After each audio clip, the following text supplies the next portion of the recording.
Welcome to the Shantidevi institute. तो आमर ए series video रे मुख्यतः जूलॉजी पार्ट गुराक आम कंप्लीट करवा। मुख्यतः तुमर ए प्लेलिस्ट रे केवल थी human reproduction, total over human reproduction chapter पूरा आम कंप्लीट करदे ए पार्ट रे। हाँ जदि हम ये प्लेलिस्ट अंडर आम अलग चैप्टर रखिपर किंतु what ever it may be एटा हूँ आम फास्ट पार्ट जेटा कि हूँ 12th second year science zoology fast chapter. देखो ये चैप्टर रो ना हूँ ह्यूमन रिप्रोडक्शन आउ यूनिट हूँ 6। एक्चुअली यूनिट 6 कहीं तुम जो 11th पढ़ी तुम थी से 1 यूनिट 1 2 3 4 5 किंतु सेकेंड स्टार्ट हूँ यूनिट 6 रु। ठीक अच्छे चैप्टर 2 कहीं बायोलॉजी तुम जो काउंसिल सिलेबसटा बाहर कर 11th 12th मिसिकी थी। हाँ आ गए कथा तुम जो सेकेंड सिलेबस देख से चैप्टर बायोलॉजी रे मिसिकी जोटा चैप्टर थी ना चैप्टर 1 फ्लावरिंग प्लांट रिप्रोडक्शन थी, चैप्टर 2 रे ह्यूमन रिप्रोडक्शन था। मोटामोटी ऊपर कह गले यहाँ चैप्टर 2 बा जूलॉजी प्रथम चैप्टर जार ना हूँ ह्यूमन रिप्रोडक्शन। तो आम ये पार्ट रे ह्यूमन रिप्रोडक्शन विषय में डिस्कसन करवा ये सीरीज ऑफ वीडियो रे। तेणु तुम समस्ते ये जो पार्ट सब अच्छी पार्ट बाय पार्ट आराम से देखियो। ठीक अच्छे तेणु ये हूँ human reproduction first chapter. Late न करके सागे सागे स्टार्ट करवा। देख गोटे कथा ह्यूमन रिप्रोडक्शन तो पढ़ा आम किंतु ह्यूमन रिप्रोडक्शन को पढ़ला पूर्व आमको किछिटा आइडिया रखा पड़ो। कहा उपर आइडिया रखा पड़ो ना रिप्रोडक्शन उपर। ठीक अच्छे तेणु फास्ट आमको जानिया पड़ो जे रिप्रोडक्शन रो माने कौन। तो रिप्रोडक्शन रो माने कौन ताको आम फास्ट पढ़ा। तो तुम समस्त तो जानी ओडिया रे पढ़ी जे रिप्रोडक्शन को ओडिया रे कहा जाए जनन, जोटा कि तुम 10th रे थिला। तेणु चलो आम आगे रिप्रोडक्शन कौन बुझा ता विषय किछिटा आज जानिबा। एतेटा लंबा पार्ट आज आम करबानी, जस्ट फास्ट पार्ट। तेणु आराम से बुझ। देख रिप्रोडक्शन इन ह्यूमन पढ़ला पूर्व आमको आगे आइडिया रखा पड़ो जे रिप्रोडक्शन रो माने कौन। देख बायोलॉजी रे जहाँ भी वार्ड अच्छी से बटानी हो जूलॉजी हो जहाँ भी होना कहीं मुख्यतः हाँ एमती केमिस्ट्री फिजिक्स रे भी किसी थाई पारे जहाँ भी वार्ड होना कहीं से वार्ड भितर ही तार आंसर लुचिकी थाए। तुम देख ये अच्छी रिप्रोडक्शन री मन रख री माने ही हूँ कौन ना एगेन तापरे आ गोटा हूँ प्रोडक्शन। प्रोडक्शन माने फॉर्मेशन गोटे नुआ जिन हम जहाँ को आम कौन कौचे एगेन प्रोडक्शन ताकू ही आम रिप्रोडक्शन कौचे। तो मन रख दुनियार जेते लिविंग ऑर्गेनिज्म अच्छा समस्ते कौन करती ना चाहती केमी निजर वंश को से विस्तार करूँ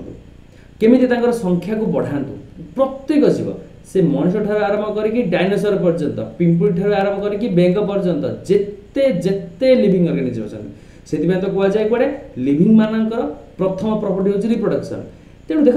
रिप्रोडक्शन माने है जे प्रत्येक ऑर्गेनिज्म बा जदि गोटे ऑर्गेनिज्म कौन करे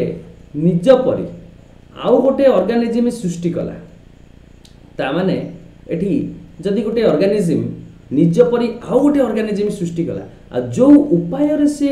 निज परी आउ गोटे ऑर्गेनिज्म को सृष्टि करे सेई प्रोसेस को आमे कौन कहबा ना रिप्रोडक्शन। बुझी पाइल ना नहीं। हाँ रिप्रोडक्शन रे जे भाग निए आमे ताको कहबा से होची पेरेंट आउ जे नुआ तयारी हुंती ताको आमे कौन कहबा ना ऑफस्प्रिंग्स। ऑफस्प्रिंग्स माने ओडिया रे कहा जाए अपत्य। ताले रिप्रोडक्शन रो माने कौन। रिप्रोडक्शन माने होची गोटे प्रक्रिया जो प्रक्रिया रे गोटे जीव निज परी अन्य एकटिया जीवटी को सृष्टि करि पारे सेही प्रक्रिया को आमे कौन कहबा ना रिप्रोडक्शन। तो हाँ तुम ताको चाहिए गोटे फॉर्मालिटी आकार रे लिखि परिबो जे रिप्रोडक्शन माने कौन। It is a biological process. देखो तुम एक बायोलॉजिकल प्रोसेस कहूच आ बायोलॉजिकल प्रोसेस कहीं कहूच कहीं प्रत्येक लिविंग ऑर्गेनिज्म करती इन व्हिच जो थ्रे कि वन ऑर्गेनिज्म माने गोटे ऑर्गेनिज्म कौन करे निज परी कैन प्रोड्यूस निज परी आउ गोटे ऑर्गेनिज्म कौन करे ने तैयारी करि पारे can produce its own type of an another organism. Clear बुझी पाइल। तो रिप्रोडक्शन माने कौन तो रिप्रोडक्शन माने हैला गोटे प्रक्रिया बा गोटे बायोलॉजिकल प्रोसेस जो थे कि one organism can produce its own type of an another organism तो ये होची रिप्रोडक्शन रो मीनिंग किंतु क्वेश्चन तो आसु सेटा जे ये हबो केमिति जे गोटे ऑर्गेनिज्म निज परि गोटे ऑर्गेनिज्म को केमिति सृष्टि करे कोन कले से सृष्टि हबो से प्रोसेस तो आमे पढिबा तो परे नेक्स्ट वीडियो रे आमे ताको पढिबा किंतु गोटे कथा सुन मन रखिबो दुनिया रो सबु किछि मिछ गोटे जिनस केवल सत गोटे तो नुहे दीटा जिनस केवल सत जणे होची बर्थ आ गोटे होची कोन डेथ जन्म मृत्यु ये प्रत्येक लिविंग ऑर्गेनिज्म रे हेइथिला होची आगु मध्ये हबो प्रत्येक ऑर्गेनिज्म बंची जंती माने मरिबे आ तुम जानिछ प्रत्येक लिविंग ऑर्गेनिज्म फर्स्ट जन्म हुए ताको हमें कहि थाउ बर्थ फेज आ बर्थ फेज रो हेला परे से जन्म ही सारिबो ना आस्ते आस्ते ता बॉडी रे ग्रोथ हबो छोट तुम देखना तुम छोट पिला हेतला केडी हेतला एडी कोंडा हेतला आस्ते आस्ते आकार बढ़ला एना केते बड़ हो जाइछ तो बर्थ फेज परे हमर गोटे सेकंड फेज आसे जहा को कहा जाय कोन ना ग्रोथ फेज जो थरे की आकार बढ़े आ बर्थ फेज परे ग्रोथ फेज परे कोन आसे से ऑर्गेनिज्म को बयस छुए तो कोनते गोटे निर्दिष्ट तरह सेक्सुअल मैच्योरिटी आसे सेक्सुअल मैच्योरिटी ता माने गोटे पिलाटा जदी 3 वर्ष रो थिबो जदी मैरिज करे त बापा हे परिबो कि मा हे परिबो कि हे परिबोनी गोटे निर्दिष्ट टाइम परे तार कोन हुए ना से सेक्सुअल मैच्योरिटी आसे ता माने से बापा हे परिबो कि मा हे परिबो त माने कहया गेले सेक्सुअल मैच्योरिटी आसे ता माने से परफॉर्म करि पारे कोन रिप्रोडक्शन तो ग्रोथ फेज परे गोटे फेज आसे जहा को कहा जाय कोन ना रिप्रोडक्टिव फेज आ रिप्रोडक्टिव फेज परे आस्ते आस्ते रिप्रोडक्शन कैपेसिटी लॉस हो जाए तो जानिछ गोटे पुअर सारा जीवन पई तार रिप्रोडक्शन कैपेसिटी थाए माने से बापा हे पारे किंतु गोटे झियो 45 रु 55 वर्ष बेडू तार रिप्रोडक्शन क्षमता नष्ट कर दे हरई बसे से के मा हे पारे ना तो रिप्रोडक्टिव फेज परे आउडा फेज आसे से बुढ़ा आडू जाए कि बुढ़ी हो जाए जहा को हम मुख्यतः कोन कहि थाउ ना एजिंग माने से आस्ते आस्ते बुढ़ा आडू जीवो तम एटा एजिंग टाको एनुअल केस रे कहि परिबो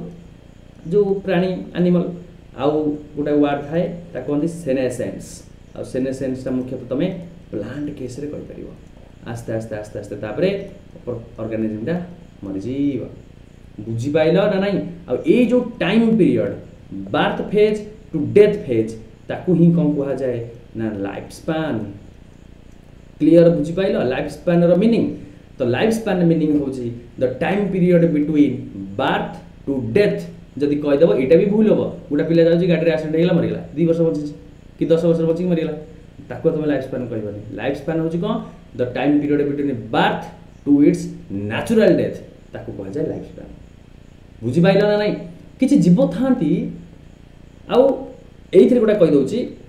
मुख्यतः जो रिप्रोडक्शन जो ऑर्गेनिज्म करि थाए से ए रिप्रोडक्टिव फेज रे ही परफॉर्म करता है ताले प्रत्येक ऑर्गेनिज्म जो रिप्रोडक्शन करि थांती से को फेज रे करि थांती ना रिप्रोडक्टिव फेज रे ही रिप्रोडक्शन को करथांती बुझिला ना नहीं मुझे कहली ये हो जो लाइफ स्पैन सिंपल दिन एटा तो कोर्स रे नहीं किंतु ह्यूमन रिप्रोडक्शन पढ़ला पूर्व आगे जानिया दरकार जेमती परीक्षा जानिला पूर्व एक दु जानिया दरकार ठीक सेमिति मिश्रण जानिया दरकार ना नहीं परीक्षा पूर्व जानिया पूर्व ठीक सेमती रिप्रोडक्शन पढ़ियो माने आगे रिप्रोडक्शन विषय जानिया दरकार कोन रिप्रोडक्शन एक्चुअली काहे रिप्रोडक्शन करा जाय आ प्रत्येक लिविंग ऑर्गेनिज्म रिप्रोडक्शन करिवो कौन से लिविंग ऑर्गेनिज्म एमिति नथिबो जे रिप्रोडक्शन करियो चाहंतनी एमिति तो तुम देखितो त्रिणी पोक इत्यादि छुआ जन्म करे प्रत्येक लिविंग ऑर्गेनिज्म चाहे केमिति निजर वंश लोप न पाऊ आ रहू एमिति तो डायनासोर माने तो लोप पाई जाउछन नेचुरली एनवायरनमेंट रे इफेक्ट पड़े तो छाड़ ता कथा किंतु कहा जाए कोडे सबुठारु गोटे शॉर्टेस्ट लाइफ स्पैन अछि शॉर्टेस्ट लाइफ स्पैन माने कोन कहले रे जे कम दिन बंचे कम दिन बंची तापर मर जिवो तो सी होची के ना मे फ्लाई सबुठारु कम दिन बंचे पाखा पाखी 24 आवर बा गोटे दिन मात्र गोटे दिन बंची तापर से मर जिवो गोटे दिन माने जान परछ मन आज जन्म होला ना तापर रात फेज होला तापर ग्रोथ फेज हबो तापर रिप्रोडक्टिव फेज हबो तापर एजिंग हबो तापर नेचुरल डेथ हबो इत्ते प्रोसेस से करिवो रिप्रोडक्शन भी करिवो एजिंग हबो बुढ़ा बुढ़ी हबो तार मर जिवो ना मात्र 24 घंटा से होची शॉर्टेस्ट लाइफ स्पैन आ तुम जानिले आश्चर्य हबो सबुठारु गोटे लॉन्गेस्ट लाइफ स्पैन अछि लॉन्गेस्ट लाइफ स्पैन कहार गोटे स्पेलिंग भूल हो पारे से गोटा हूँ गछ एक्चुअली गोटे से गछटा अमेरिका देखा जाए तार नाम सिक्विया गिगांटिया तुम ये स्पेलिंग चेक करदे आ पाखापाखि ये बंचे कुआड़े 5000 वर्ष जापर माने 5000 वर्ष थरे हेले तार ये प्रोसेस सब कंप्लीट हो बुझिपार लाइफ स्पान विषय केते गजब गजब जिन देखा जाए तो किसी तुमको पिक्चर देखा देख ता विषय किसी लिखा जाए ह्यूमन लाइफ स्पान विषय रिप्रोडक्शन विषय आम पिक्चर देखा देख कौन एक्चुअली जे लाइफ स्पान माने कौन life span is defined as the period of a birth to of an organism to its natural death it represents the maximum duration of the organism is expected to life under the natural condition simple जिनस गोटे natural condition रे केते दिन बंचुची सेटा को हम एथरे study करथाउ life span भ्यारी gently among different species भिन्न भिन्न ऑर्गेनिज्म रे हमर लाइफ स्पान कोन होता है ना भ्यारी करता है भिन्न भिन्न ऑर्गेनिज्म रे के दिने बंचे के 10 वर्ष बंचियो के 20 वर्ष बंचियो के 100 वर्ष बंचियो it is not related to body size ये बॉडी साइज ऊपर डिपेंड करे जे छोट ऑर्गेनिज्म कम दिन बंचे बड़ ऑर्गेनिज्म अधिक दिन बंचिबो ना और complexity of the organism complexity माने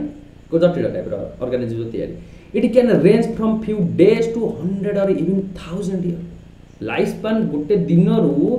100 दिन कि हजार दिन ऊपर भी वर्ष वर्ष ऊपर भी जाई पारे तुम देखुना ऑर्गेनिज्म मे फ्लाई मात्र एक दिन बंचे मस्किटो 10 रु 15 दिन मशा तमर बंचिबो 10 रु 15 दिन हे ठटकिना मारदब मरिगला दिन करे सीए नुए नेचुरल डेथ काओ गाई गोटे 15 वर्ष बंचे कुकुर 10 रु 13 वर्ष पाखापाखि बंचिबो ह्यूमन पाखापाखि 70 रु 100 वर्ष भितर बंचे आकु रेंज लिखा जाइछि किछि 71 किछि 75 मरन किछि 80 वर्ष ता माने न जोटा निर्दिष्ट फिक्स गोटा डेट थिबो से टाइम रे ही मरि प्रत्येक ऑर्गेनिज्म मरि जिवे जाकु हला 80 वर्ष ठक ठक पड़ी मरि जिवे ना हेबारे 81 वर्ष हेबारे 85 वर्ष 70 रु 100 वर्ष देखा जाइछि गोटे सुस्थ लोक एलिफेंट 60 रु 70 वर्ष बंचे आउ गोटे बर गछ 200 वर्ष बंचे तुम देखियो टटेज 150 प्लस वर्ष बंचे बुझिपारछ ना नहीं तो ये हूँ गोटे जिनस तुमको ये पिक्चर तुम देख तब जापर पिक्चर रे कौन देख गोटे पिला जन्म है